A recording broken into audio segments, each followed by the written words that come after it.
morning, good afternoon, and good evening, everyone. Welcome to today's ePMP Force 400 webinar. Today we have Bruce Collins, Director of Product Management, and Sakid Ahmed, General Manager of ePMP and CN Vision Business at Cambium Networks with us today. So if you're ready, I'll pass it over to you, Bruce.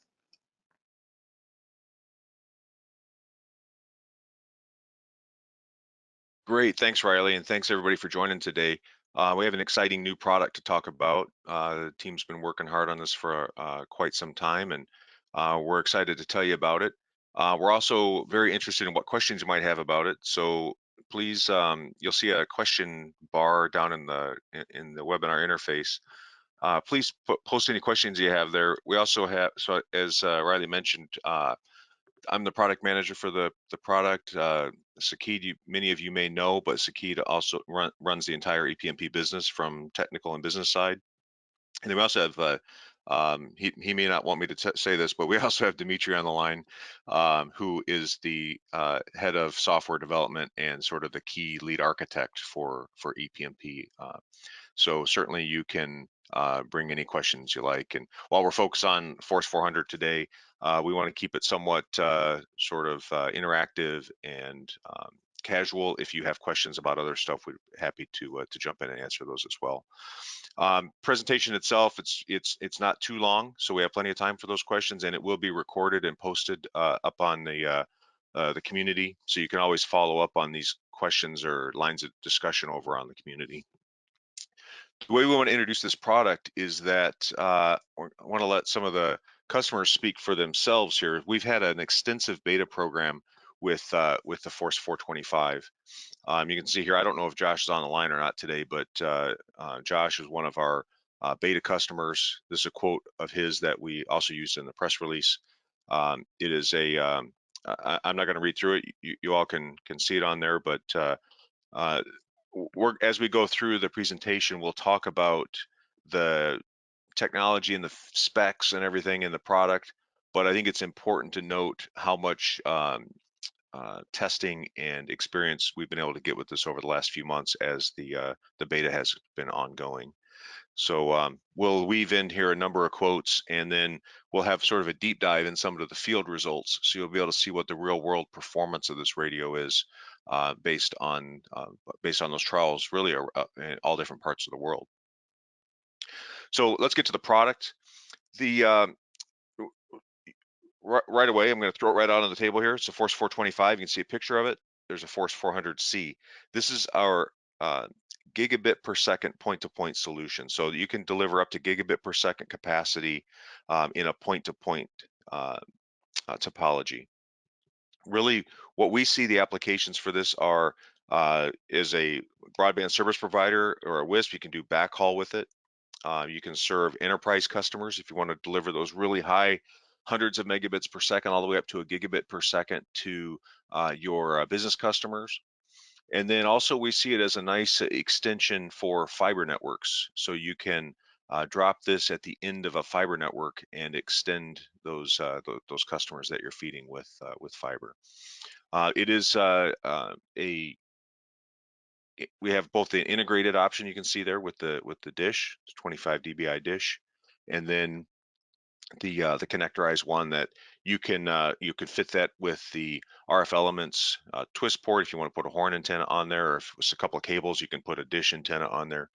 So really a couple of nice options for how you deploy this. It runs in, for those of you familiar with the ePMP platform, it runs in this what we call the ePTP mode. So it's low latency, less than 5 milliseconds latency.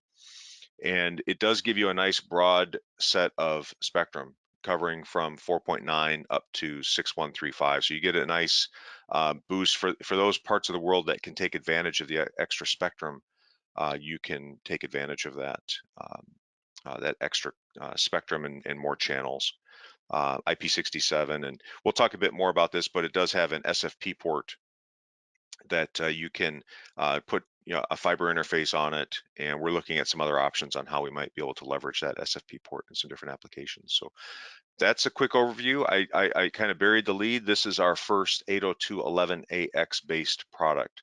So the most important thing about this is that it is everything that you are well experienced in and aware of with ePMP if you're on an ePMP customer.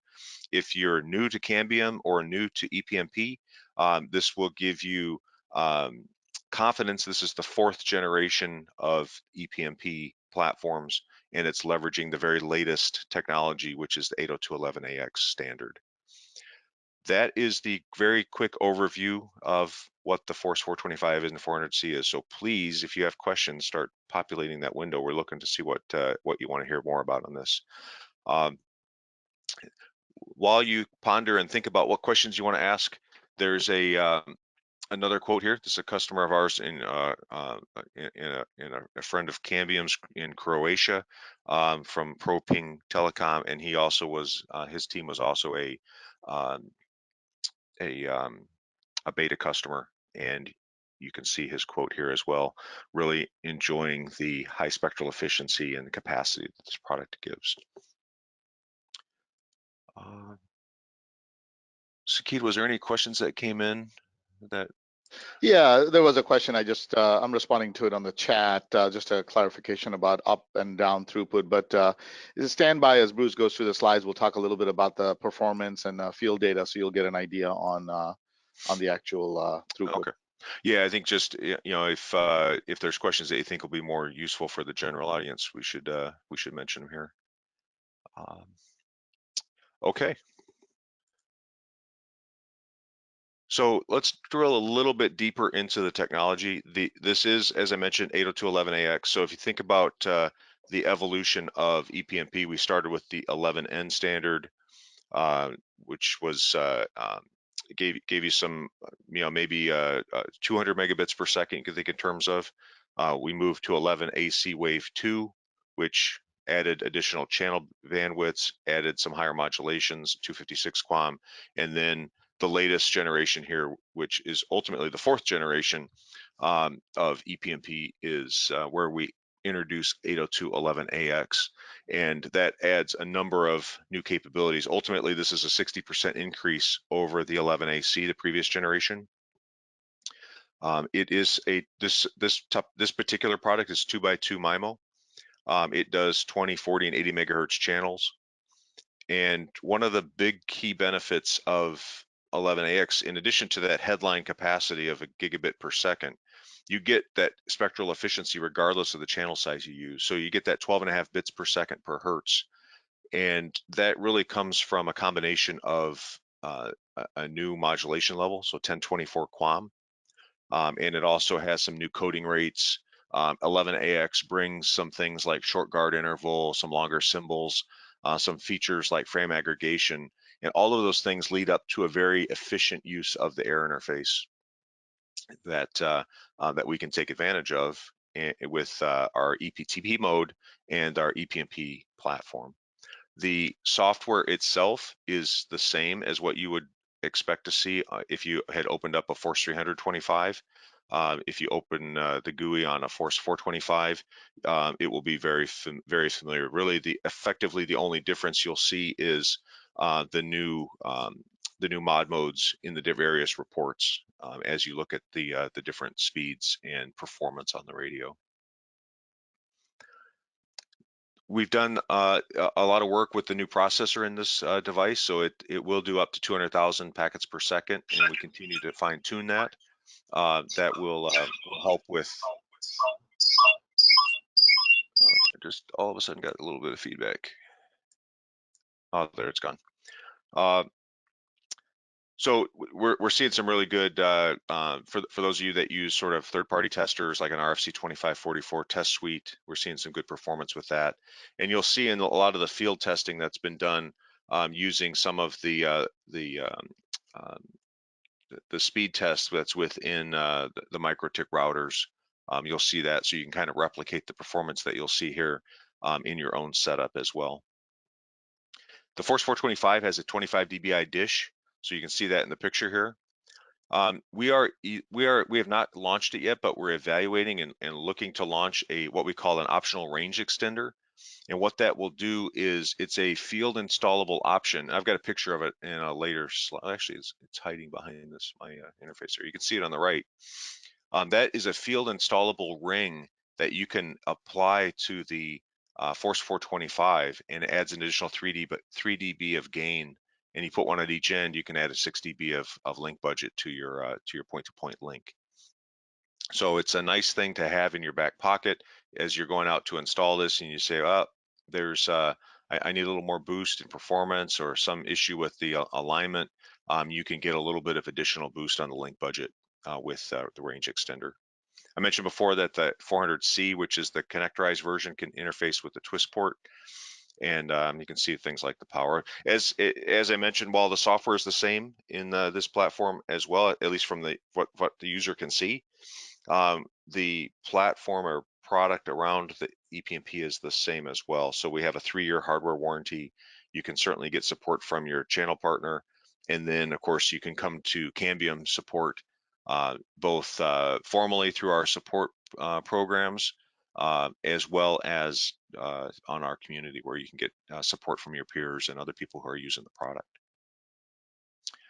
Anything you want to add, Skeet or Dimitri, at this point? Yeah, let me touch on a few other things, high level, right? So first and foremost, Bruce, you mentioned that this is our first AX product, right? So that's the one thing. So while we should all be excited that we're able to create a proprietary solution with AX, I do want to highlight that there's quite a bit of Cambium secret sauce in this product, as you've seen. So from an interference mitigation perspective, there are some under the hood techniques that we're leveraging from our previous product line. So you'll see some good interference rejection.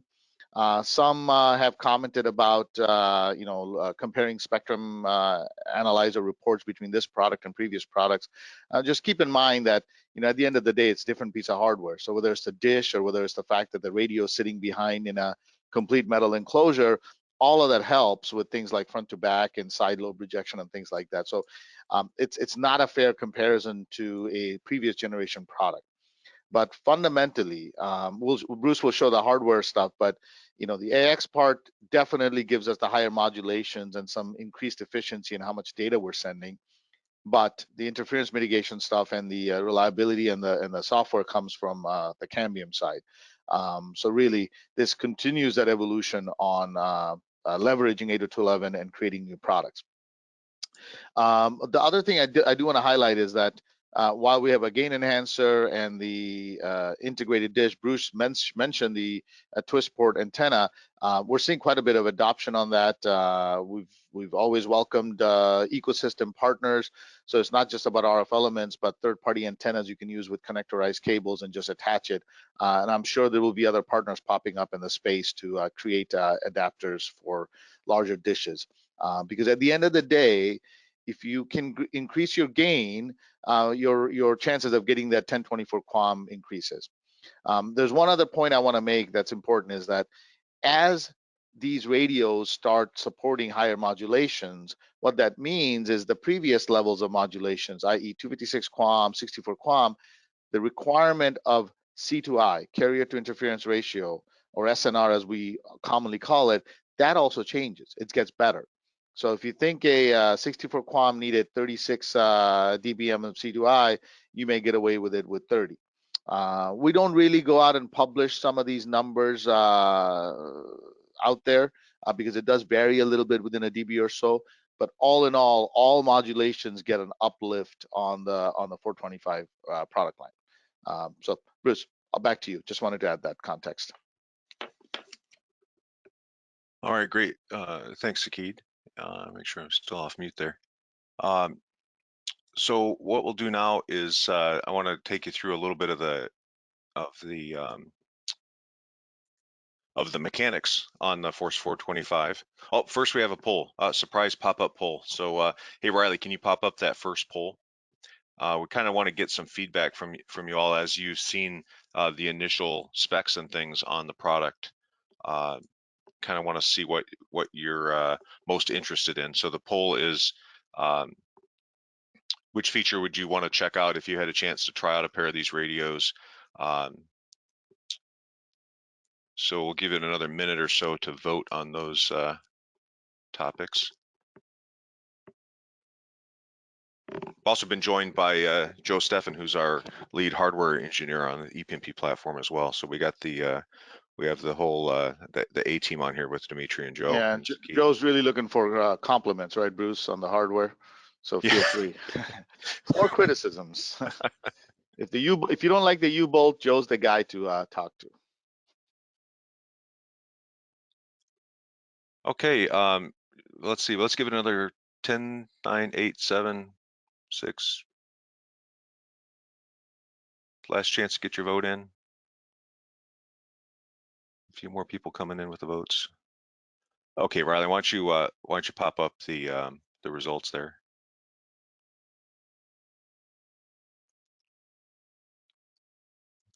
I don't know if the attendees are able to see that at this point. I can't see it because I'm presenting. No, I can't see the poll results either. Okay. Oh, there you go. It just popped up. Oh, okay.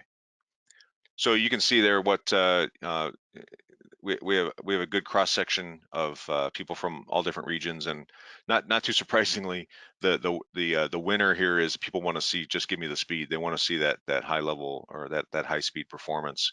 Of course, the efficiency on the air interface will help even if you're using smaller channel sizes. And then, interestingly enough, quite a few people are interested in the SFP interface for fiber applications in the range extender. So, pretty good combination of those cross section. I like to see that. Yeah, this is great. Just wanted to add one more comment about the SFP, right? And this is applicable to the rest of the world, maybe a bit more. Elaborating on that, we talk about GPON, and the idea is that Cambium will recommend some GPON modules that essentially prevents, or you don't have to have a media converter to go from GPON to Ethernet. So it's a module that you plug into the back of the 425, and you can just terminate your fiber right there. So I just want to highlight that we are planning to introduce that or recommend that as a GPON termination device. Okay, Riley, can you go ahead and hide those results then? And let's continue on. So I wanted to highlight some of the key enhancements for the installation and deployment of this product. You can see on the left here how the mounting works, and I'll show you here a video here shortly that you'll be able to see exactly how that works. We've done a couple things. One is you'll be happy to know you can mount this left or right. There was a lot of feedback on that, so we got that going for us on this one. You can see that we've also introducing spares options. So you can buy a spare mounting kit if you lose some of the parts, or if that dish gets damaged, you can buy just the spare. Or even if that radio takes a lightning hit or something and you want to replace just the radio, you can do that as well without having to realign the antenna. So a couple of nice features there. You can see on the right some additional benefits. The product comes with that GigE Ethernet interface as well as the SFP modules Keith was just referencing. Got some nice LEDs for alignment and status. And so overall, the feedback's been very positive on the installation from our installers in the beta program. So let's go to, I'm going to show you here a video, and you can also see this on YouTube at the link down there at the bottom if you just search ePMP Force 400.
Bruce, I may have been wrong about this. The video is showing up a little choppy. But I think we get the message across on the simplicity of the installation. I think GoToWebinar didn't quite like Yeah. big file Yeah. size of this, but I think you got the Yeah, point across. depending on your yeah, so if you go to YouTube and just search ePMP Force 400, you can see that video in its entirety. It's only, like you saw, it's about 1.5 minutes, and it gives you a kind of a step-by-step view of how that installation works. And we will work on our AV technology for the next one. Oh, now it's control. Oh, there you go. So one of the things I want to touch on as well. Oh, yeah, go ahead. Sorry, Bruce, I just wanted to mention that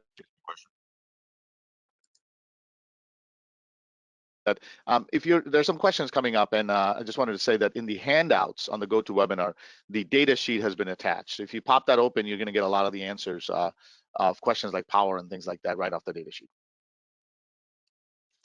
Okay, great. Thanks. So Bruce. Go ahead. So the question I get sometimes is, how does this compare with some of the other products in the portfolio? You'll see that as far as a point-to-point link within the ePMP portfolio, you'll see traditionally or previously we've had the Force 325. That still is a great solution.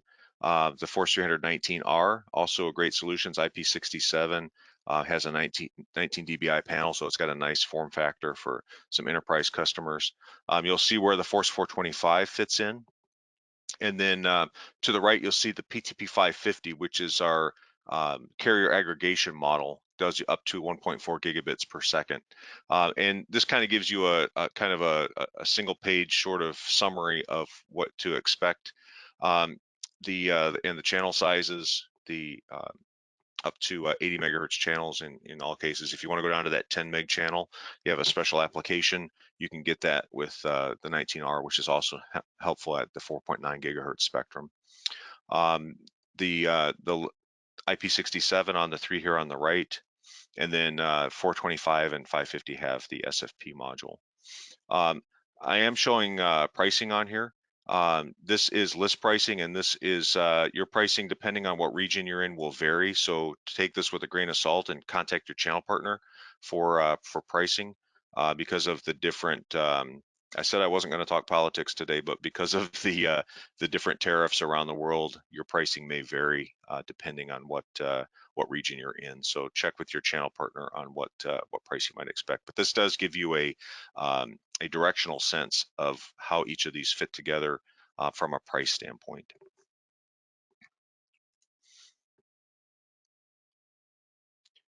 So Sakid, we have included in here a number of results from different field trials around the world. Do you want to kind of briefly go through what we're seeing or hearing from the beta customers? Yes, I certainly can. We have a lot of results here, so I'm going to go through a little bit quickly. This is, and Bruce, I'm going to count on you to just flip through the slides, but sure. This is a field test in India. So obviously we have international locations, 2 kilometer distance. What you see in the colorful chart, if you gaze towards the bottom of the chart, you'll see 80 megahertz UDP and TCP results, aggregate throughput of 812 meg at 2 kilometers, 400 down, 400 up.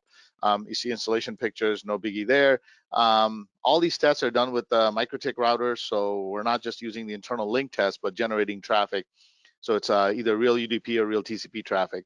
What you see on the distribution is that even at 2 kilometer, there's 97, 99% of the packets are going on the highest modulation, which is MCS 11. Next slide. Moving quickly through this, this is in Ukraine, Kiev, where one of our significant development centers, 4.65 kilometer link, rooftop, not a lot of noise, pretty clear line of sight. And in this link, next slide, Bruce, we are seeing in the left-hand side, bottom circle says 890 meg of TCP traffic. So, you know, we're pushing close to the gig. So certainly you can see certain cases where you'll hit that gig.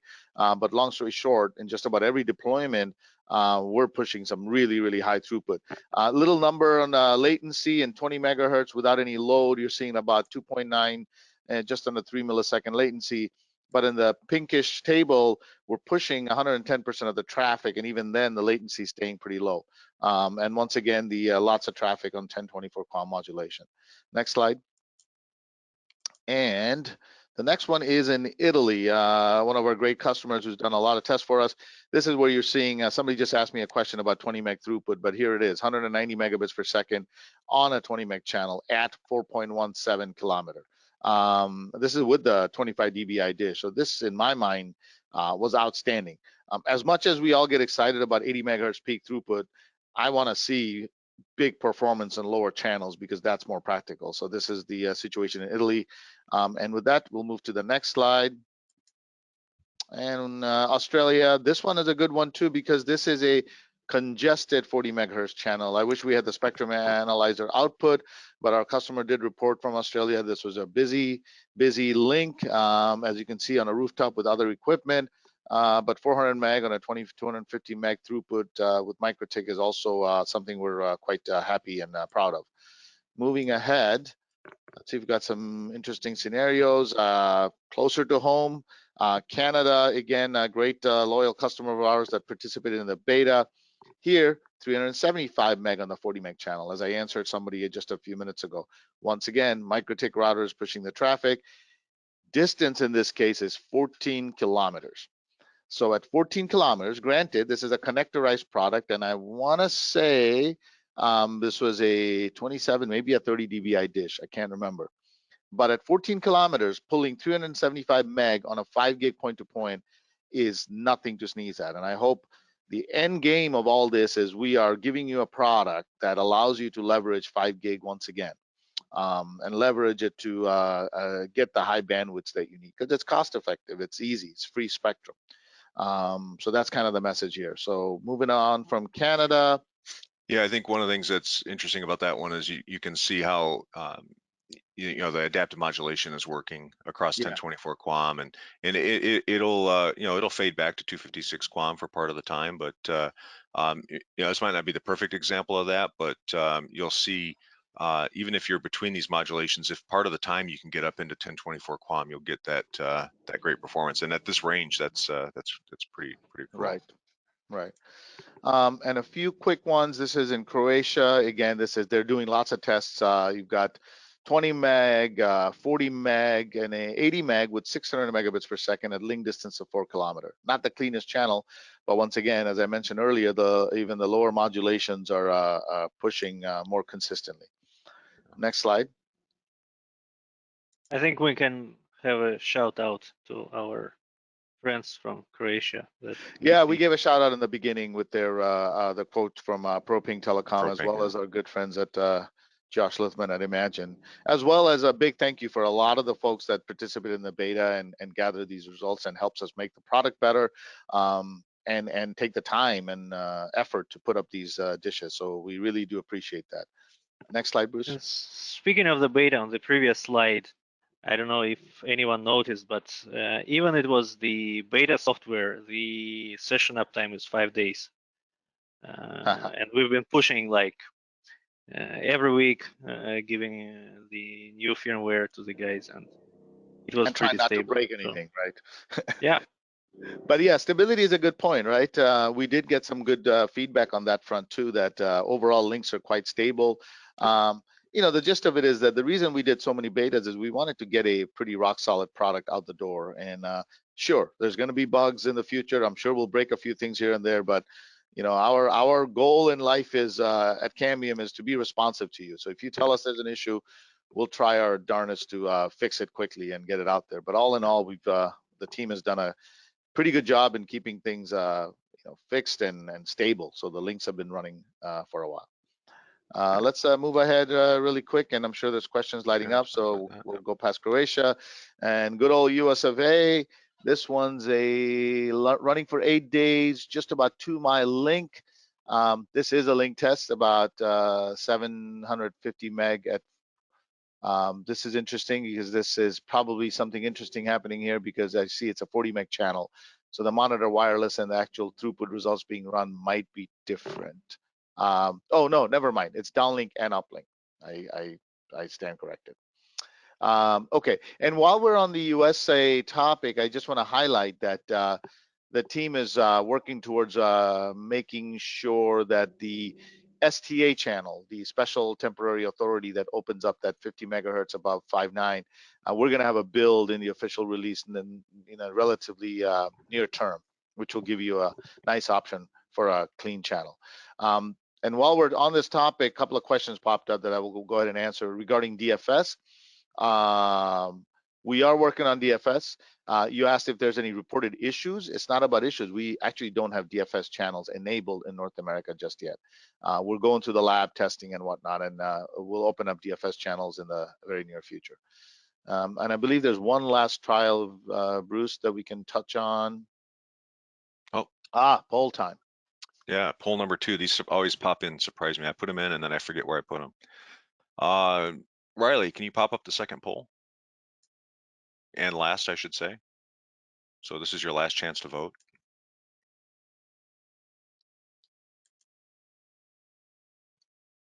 So you can see here's what we're kind of interested in, and what from what you've seen so far, where would you see you know, the primary application? You know, maybe could have made this a multiple guess kind of question, because you could put more than one answer, but this just gives you a sense of what you think is the most important application in your mind. So thanks for voting, and we'll pop up the results here in a moment. Give you another few seconds to think about it. I need the Jeopardy theme song here to motivate people to think hard. You can just hum that tune, Bruce. Nobody wants to hear that. All right, Riley, can you go ahead and I think we got it. You can go pop that up. So yeah, it's about yeah, about half people are saying you know, just good old backhaul, making sure that you're pushing this extra capacity out to those towers in remote areas, and really you know, pushing the capacity, the ever ongoing thirst for more capacity. This is really going to help with that. And then you know, we're seeing a lot of push for hundreds of megabits per second, so you can get to those higher tier business services, really compete with those fiber providers. So that's great with the high-speed point-to-point links, as well as you know, those extensions. I see a few people voted for the fiber extension on last mile links. And then this is a great backhaul solution for our CN pilot outdoor access points. So keep that in mind. I see a few people voted for that one. And then finally, private campus or building to building connectivity. So I know that kind of makes sense. That's about 10%. But I do think it's a great solution for that. If you're looking to connect a building to building and put hundreds of megabits per second, maybe you don't have pure line of sight between those buildings, you could put this product up, and you'll get some good capacity from building to building, especially on those shorter links. So again, you can pop that one back down, Riley. Thanks everybody for chiming in on that. I think we'll post that results of those polls up on the community. So if you want to come back and look at them, or get other people to vote as well. So that pretty much starts to bring us to the end of the content for this webinar. The you know, the product itself is point-to-point link, and you can find a lot more information about the product in our user guide that's posted up on the support website. As I mentioned, if you've already been familiar with ePMP, this will be very straightforward to deploy. But if you are new to Cambium or new to ePMP, there's a full set of user documentation and options there to learn more about it. Recommend going to the community. There's already a healthy debate going on, and questions about how people are deploying the product and what's the best way to get the performance out of it. So you go over to the community.cambiumnetworks.com for that. More information on the website. We put the handout here. You can pull down the data sheet right here while you're at the webinar, or later on you can always get it at the website. Your channel partner is always a great resource. They can let you know more about that pricing and more about availability. Link Planner is coming in the February release, so I think we're still on track for around the end of this month. It'll show up in Link Planner, and you can start to do those what if scenarios that you that Link Planner is so great at, which is you can do things like, what if I put a bigger dish on here? What if I put a smaller dish? What if I raise the elevation? Range topology or topography, all those things that come into play when you're planning a point-to-point link. This product is really right in the sweet spot of what Link Planner can do. So looking forward to that being released later this month. As far as product availability, there are a number of questions about that in the chat. We are shipping this product today. It is arriving in our channel partners over the next, so I would say the next 4 to 6 weeks. It will be arriving into the channel partners. So really start looking and asking your channel partner about availability starting around mid-March. We have a lot of interesting demand for this product coming from all parts of the world, and we are rapidly filling those orders. And so again, look for this to arrive in your neighborhood in mid-March. So I think I'm going to pop this last slide up. It's just kind of a quick summary, but let's take the last few minutes here and answer any other questions that have popped up. One thing I will mention on this is that we touched on the fact that this is 802.11ax technology, and meaning it's the fourth, and we talked about how it's the fourth generation of ePMP. When we go back in time, you had the ePMP 1000 series, which was 11N. We added the 2000 series, which was added the smart antennas and some of the digital or hardware filtering. And then Gen 3, we added MU-MIMO with the ePMP 3000, and the Force 300 series. We added AC Wave 2 and some of the higher modulations and higher channel sizes. And now with 11ax, we're adding the broader, the higher modulations and still 80 megahertz channel, and some of the more efficient improvements in the air interface. One of the questions we get all the time is, well, where's the access point? We are actively working on it. Dimitri and Joe are on the call here, and we're keeping them from their work, which is to keep pushing on the next generation of ePMP. So be confident that that is coming. The nice thing about the next generation access points is that it will be backwards compatible with these Force 300 subscriber modules that you're putting out in the field today, and you'll be able to leverage the SMs that you've deployed, and it will carry on with all of the lessons that we're learning and experiences that are being gained with the AX product that we're launching here with the 425. So more to come on that, but certainly that access point, we're looking at sort of a 2022 type of early 2022 type of availability on that access point for the next generation. But suffice it to say that Cambium is all over that and working towards that solution as well. Any questions that we need to draw out here, Sakid? No, I think we're good. Let me see. Are there any lower gain models coming? Yes, there will be, but they'll be part of the subscriber module. So, Sakid, do you want to touch the topic regarding the subscriber module difference from this PDP that we have? I did. Now? I think I responded earlier about that. That this is a purpose-built sort of a point-to-point product. There will be additional devices coming out that will be serving as a subscriber module against the 4000 AX AP. This may become a subscriber module eventually, but at this price point, we don't think the purpose of this is a fitting for a subscriber module. So yeah, 16 dBi and definitely on the roadmap. So you'll see some of that. And there was also a question about will it support 7525? This is a bit of a controversial topic because some folks said, hey, we need a point-to-point product with GPS sync. And we did evaluate that decision for a while. And some people highlighted the fact that they saw a connector on the early pictures on the website. or our community. We did not add a GPS to this. So even if you have 75-25, you're not going to be able to sync it. And that's just a scenario. And partly because as we look at the low cost point-to-point market globally, you just don't have control over your uplink downlink data. And by losing that 25% or 50% of time where there's no traffic, you're sacrificing how much traffic you can get out of the other side. So that was part of the decision-making process. Having said that, it's not that we're never going to do a GPS sync.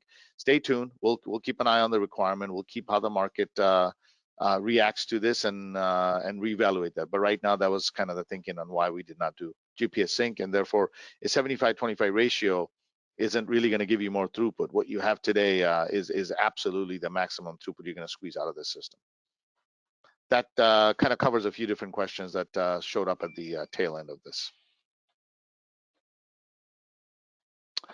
All right, I think, Bruce, we're wrapping up then. I think question-wise, we're good. You got your polling results, and yeah, I appreciate everybody asking all those questions. Made for a good interactive discussion, and I hope you, if you, again, as I mentioned, if you have questions that we didn't get to, post them on the community, and we'll reach out to you that way. Thanks again for joining, and again, Riley will be wrapping this up and posting it up on the community as well if you want to take a look at the recording of the webinar. So thanks again, everybody, and have a good rest of your day.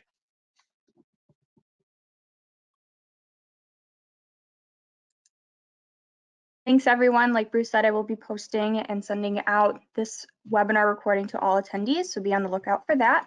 But thanks again for joining, and I hope everyone has a fantastic day.